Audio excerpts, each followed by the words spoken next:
पालन hair oil plus shampoo, एक complete natural zero chemical Ayurveda product जो आपको देता है घने और मजबूत बाल। पालन हेयर ऑयल और शैम्पू आपको 4 हफ्तों में रिजल्ट देता है। यह प्रोडक्ट आपको किसी भी नजदीकी मेडिकल स्टोर में मिलेगा। ज्यादा जानकारी के लिए दिए गए नंबरों पर कांटेक्ट करें।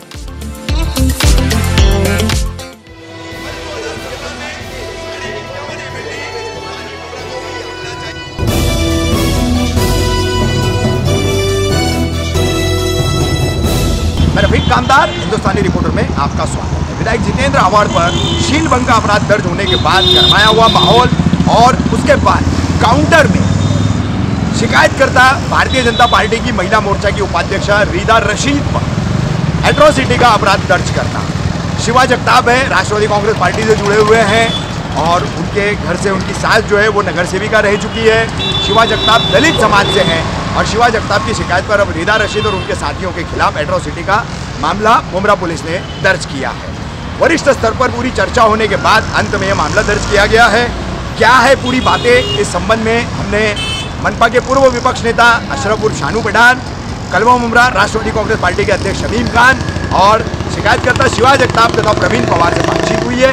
क्या उन्होंने पूरी जानकारी दी है इस पूरे मामले को लेकर के, देखिए। शानू भाई, कल ये अपराध दर्ज हुआ शीलभंग का विधायक जितेंद्र अवार्ड और आपके नेता के खिलाफ।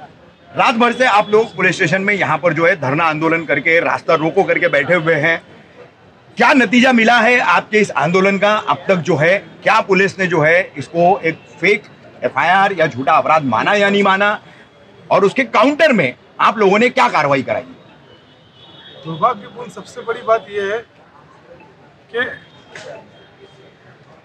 थाना के ही नहीं, महाराष्ट्र के नहीं, जो देश में जाने जाते एक अभ्यासु लीडर डॉक्टर जितेंद्र अवार्ड 354 जैसा गुना दाखिल होता है, इसका आश्चर्य होता है। गुना राजकारण में हमेशा दाखिल होते, मुझ पर है, शमीम खान जी पे है, ये जितने भी कार्यकर्ता है, अवार्ड सर पे भी है, 23 गुना आंदोलन के होते, और वो एक राजकारण के लिए एक समझ जाइए एक संघर्ष जैसी वारदात थी।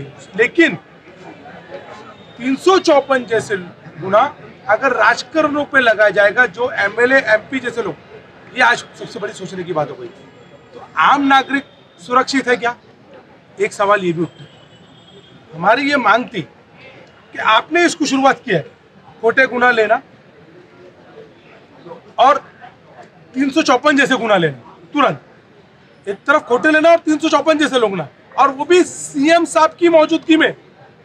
इतनी हाई सिक्योरिटी, जो एक दायरा रहता सीएम के, उस दायरे के अंदर विनय भंग जैसा मामला दर्ज हो रहा है। शेम ऑफ द डिपार्टमेंट, मतलब शर्म की बात है, डिपार्टमेंट की नहीं है। मैं पुलिस डिपार्टमेंट के कई अधिकारियों को ऐसा लगाया गया कि दबाव के अंदर, ठीक है, अगर आपने ये दबाव के अंदर ये सब किया है तो फिर शुरुआत आपने की है ना फेक एफआईआर की।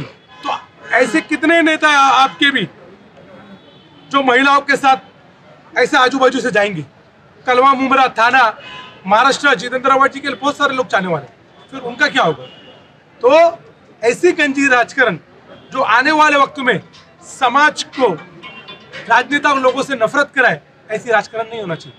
राजकारण ऐसा होना चाहिए मंच पर, विचार पर और चुनाव पर, इसे बोलते हैं राजकारण।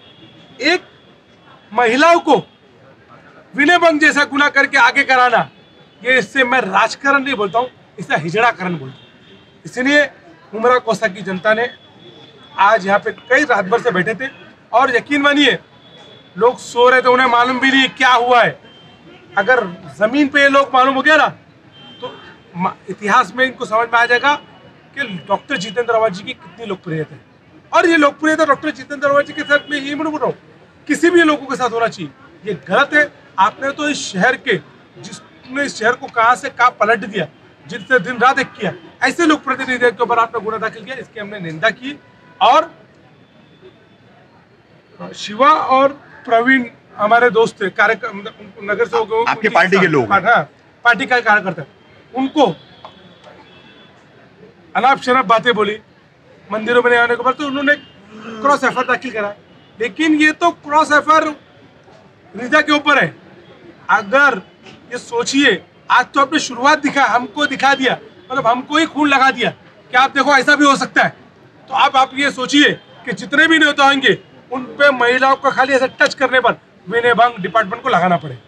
शानू भाई, शमीम भाई, अभी हमारी रुता अवार्ड जी से बात हुई इसी पूरे मुद्दे को लेकर, तो कहीं ना कहीं उन्होंने यहाँ के एक वरिष्ठ नगर सेवक जो रहे हैं और रह चुके हैं राजन की ने इनकी तरफ कुछ इशारा किया है। कल उन्होंने कुछ वक्तव्य किए थे कि इस आमदार को हर हाल में हटाना है।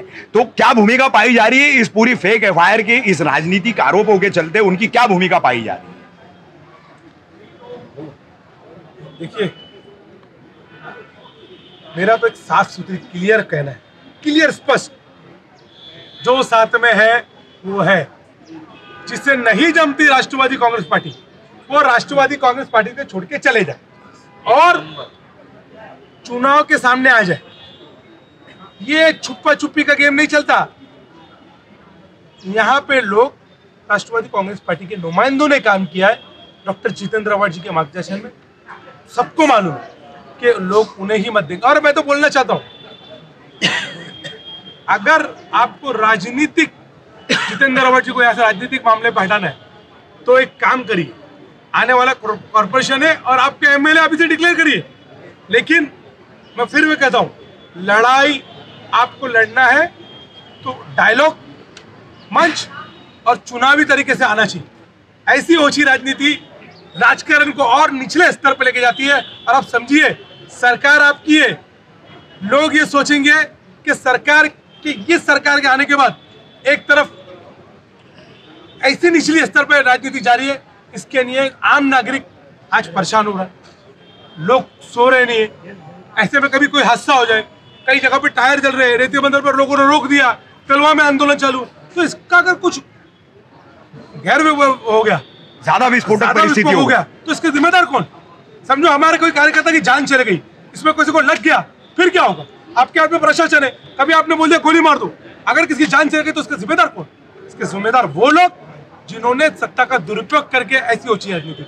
शमीम भाई, हमारे कानून में जो है महिलाओं की सुनवाई को बहुत ज्यादा प्राथमिकता और बहुत ज्यादा महत्व दिया जाता है।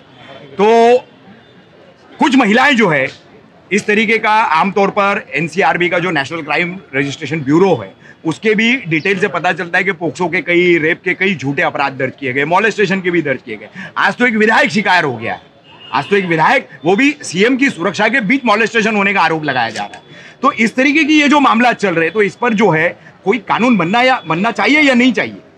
बेशक इस पे कानून बनना चाहिए, लेकिन ये जो कुछ घटना घटी है सबसे पहले मैं इसकी निंदा करता हूँ। ये बहुत ही ऐसी एक घटना है जो कि एक महाराष्ट्र के इतने बड़े एक leader, secular leader doctor Jitendra award साहब के ऊपर ये जो 354 की धारा लगाई गई, ये धारा को लेकर के अगर आप देख रहे हैं तो पूरे देश में लोग इसकी निंदा कर रहे हैं। सबसे पहली बात यह है कि पुलिस स्टेशन को ऐसी कंप्लेंट दर्ज नहीं करना चाहिए। अगर कुछ ऐसी घटना घटती है, जैसे आपने पूछा रफीक कामदार साहब, ऐसी कोई भी घटना किसके ऊपर भी घटती हो तो पुलिस स्टेशन को सबसे पहले इसके बारे में जानकारी लेना चाहिए, मालूमात होना चाहिए। और अगर डॉक्टर जितेंद्र अवार्ड साहब जैसे लोगों के ऊपर ऐसी घटना घटती है, यानी इस तरीके की घटना घटती है और पुलिस स्टेशन में आधे घंटे में एफआईआर दर्ज होती है और शिवा जगताप कह रहा है चिल्ला चिल्ला के रात 1 बजे से कि मंदिर से बाहर निकलने के साथ में मुझे गाली गलौज दिया गया, उसकी एफआईआर दर्ज नहीं होती है, ये कौन सा कानून है? तो अब काउंटर में वो एफआईआर दर्ज हुई है आज। देखिए, मैं ये कहना चाहता हूँ, वो दर्ज जरूर हुई रफीक कामदार साहब, लेकिन रात में इसकी लड़ाई 1 बजे से स्टार्ट हुई है। 354 का कंप्लेन आधे घंटे में होता है और एट्रोसिटी का कंप्लेन अभी जाकर के आधे घंटे पहले होता है, 12 घंटे के बाद, 12 से 14 घंटे के बाद होता है। ऐसा गलत है, जवाब देना पड़ेगा।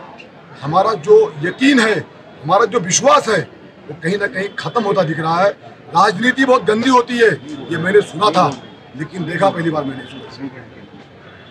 ये बातचीत के दौरान जो है, अब आप ही की पार्टी के वरिष्ठ नगर सेवक राजन की ने जो है, उनकी कुछ भूमिका सामने आ रही है इस पूरे मामले में, क्या कहेंगे आप?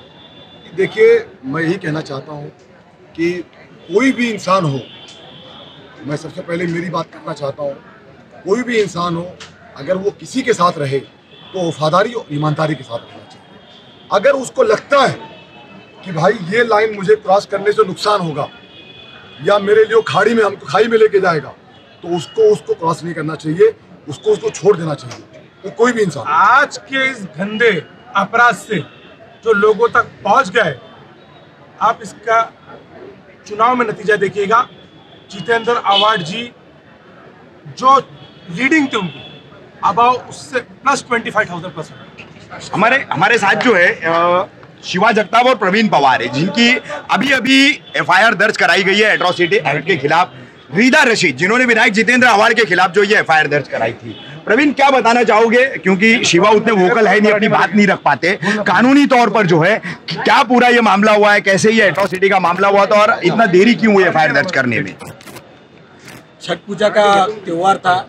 हर साल हम हिंदू भाइयों के साथ छठ पूजा में शामिल होते हैं। तो शिवा भाई, मैं, पल्लवी, हम लोग सब मिलकर छठ पूजा के काम के बारे में देखने के लिए हम लोग वहाँ पे गए तालाब के पास। तो रीदा रशीद आई वहाँ पे और सीनियर साहब थे, डीसीपी साहब थे, सबके सामने बोलती है कि इन लोग को मंदिर से बाहर निकालो, इन लोग को यहाँ से निकालो। तो हम निचले जाति के हैं, हम दलित समाज के हैं, इसके लिए आप सबके पुलिस प्रशासन के सामने कहते हो कि मंदिर से बाहर निकालो, तो इसका मतलब तो हम यही समझेंगे कि पुलिस प्रशासन भी सत्ताधारियों का साथ दे रही है। तो इस पर हम लोग उसी दिन एफआईआर करने वाले थे एट्रोसिटी का, और हमारे नेता डॉक्टर जितेंद्र आवाड साहब ने हमसे कहा कि छठ पूजा का माहौल ख़राब नहीं होना चाहिए, हिंदू भाइयों का त्यौहार जैसे हम मिलजुल कर करते हैं वैसे ही अच्छे तरीके से होना चाहिए। इसके लिए हमने उस चीज़ को नज़रअंदाज किया। लेकिन कल जब वाई जंक्शन पे मुख्यमंत्री साहब के हाथों पुल का उद्घाटन था, उस प्रोग्राम में मैं, मेरा भाई शिवा, हम लोग गए थे उधर। तो रीदा रशीद और सिकंदर और छोटी आपा और 2-3 और महिलाएं थी, वो हमारे सीधा आंख पे आ रहे, बोलते चोर चमार लोग तुम यहाँ पे क्यों आए हो, क्यों ये कर रहे हो। तो हमको जानबूझकर हमको नीचा दिखाने की कोशिश की जा रही है। तो ये कोशिश दलित समाज कभी सफल होने नहीं देगा। इस चीज़ का दलित समाज हर तरीके से विरोध करेगा। और इसके ऊपर हमने डीसीपी साहब के साथ बैठकर रात 12 बजे से बैठकर अभी हमारी एफआईआर ली गई है। तो आप सोचिए कि कितना बड़ा प्रेशर उनके ऊपर आ रहा है। हमारे सामने उनको फ़ोन आ रहे हैं बहुत किसी के, उन्होंने नाम नहीं बताया, नहीं तो अगर बता देता तो मैं मीडिया के सामने सीधा बोल देता। अब आपकी एट्रोसिटी के तहत रीदा रशीद और उनके साथियों के खिलाफ एफआईआर पुलिस ने दर्ज कर ली है। पुलिस से किस तरीके की कार्रवाई की जो है आप उम्मीद कर रहे हैं? हमारी पुलिस तो कुछ भी सहकार्य नहीं कर रही है। एट्रोसिटी एक्ट अंतर्गत पहले गुनाह दाखिल होता है, फिरियादी को बिठाया जाता है, सब चीज़ें की जाती है, पर यहाँ पे कोई सुनवाई नहीं हो रही थी। हमको आंदोलन करना पड़ा, चिल्लाना पड़ा, रात भर चिल्लाए, जब जाके हमारी फिरियाद सुनी गई। वो कहते हैं प्रेशर है, अरे आप ड्यूटी कर रहे हो, आप संविधान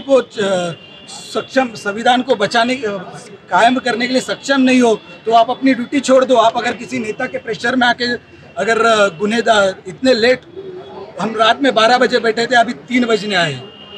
और आपने जो शमीम भाई और शानू भाई से आपने जो पूछा कि राजन कीने साहब के बारे में जो मैडम ने कहा, मेरी और शिवा भाई की और दलित समाज की तो एक ही राय है कि महाराष्ट्र की जो सेक्युलर आवाड साहब है, अगर आप कहीं तो आवाड साहब के सामने इलेक्शन में लड़ने से डरते हो, इसके लिए आप ऐसी राजनीति करते हो। मेरा तो खुला चैलेंज है कि अगर आप आवाड साहब के सामने इलेक्शन में नहीं खड़े रह सकते, नहीं डरते हो, तो आप रीदा रशीद के साथ साड़ी पहन के मुंब्रा में घूमिए, यही आपकी लाइफ है।